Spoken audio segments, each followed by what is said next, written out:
a member of the APC, not of particular concern, but with a particular concern. An APC member speaking with a particular concern, Mr. Speaker. And the concern today, as I understand, is about the security of lives and property of the Nigerian people. Mr. Speaker, I have heard briefs and submissions by the relevant committee chairman here about the situation of Nigeria's security architecture. Good, Mr. Speaker. I am not out to say no to their submissions. Of course, that is what they have to report to this House. But when you are speaking, Mr. Speaker, from the point of view of Nigerian people, one must be prepared to call a spade a spade. Mr. Speaker, I am therefore prepared to say that no matter what the government does, my government, led by Bola Ahmed Tinubu, the APC government, my party, and despite all the submissions of the efforts of all security agencies that were meant here through their respective chairmen, I want to say that yes, the government is doing its best. The security agencies are doing their best. But I want to say with every sense of responsibility and without any fear of equivocation that their best is not good enough. It is not good enough because the security situation in Nigeria today, Mr. Speaker, it is horrific. Mr. Speaker, our security situation is tragic. Mr. Speaker, the security situation, especially in the north where I come from, is devastating. Mr. Speaker, our situation in Nigeria today in the area of security is unspeakable. It's unspeakable because our people are left ravaged in serious tension, fear and desperation, all because we are lacking and reneging in our institutional and collective responsibility as a government. Mr. Speaker, the fact remains the same, and like every one of you here would say, that the responsibility of every democratic or elected government, even military governments, Mr. Speaker, fundamental responsibility of government is the security of lives and property of its own people.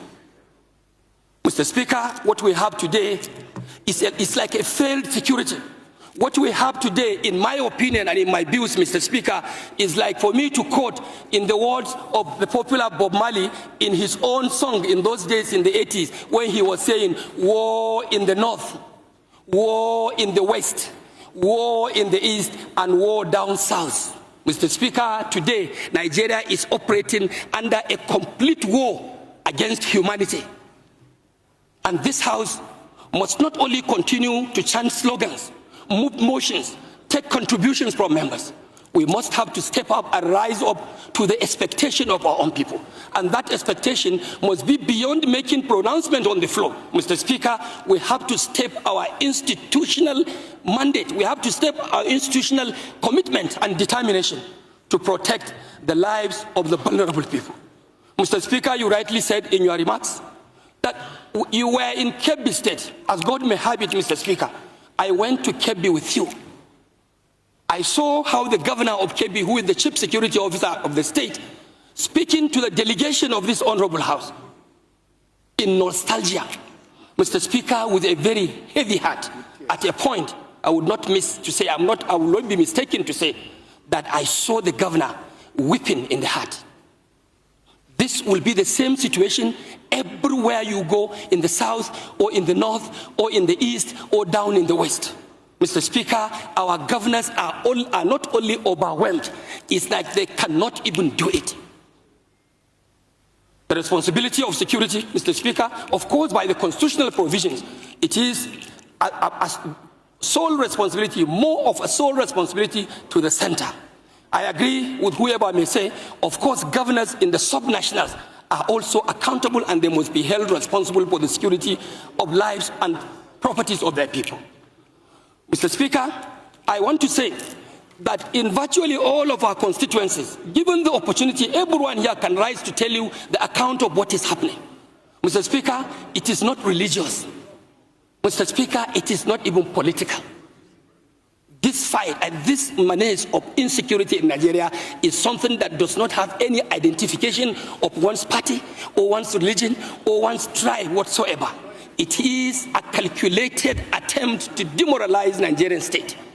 And if care is not taken, Mr. Speaker, even for those of us who take politics more seriously, we'll have a very big question to answer at the end, because it is like this unnecessary insecurity going on. This is a high level of conspiracy targeting our political processes. As we are approaching 2027, Mr. Speaker, we will all be expected to have a peaceful conduct of our polls. How do you have that if our communities, local communities, are plunged into crisis, into banditry, into kidnappings in the churches, in the mosque, even down in the oil-producing area, which is our economic live wire? Production of oil, crude oil, is being unfortunately undermined by militia groups. So it is like a collective thing that we must put our hands on deck and call whoever is responsible, sir, to order.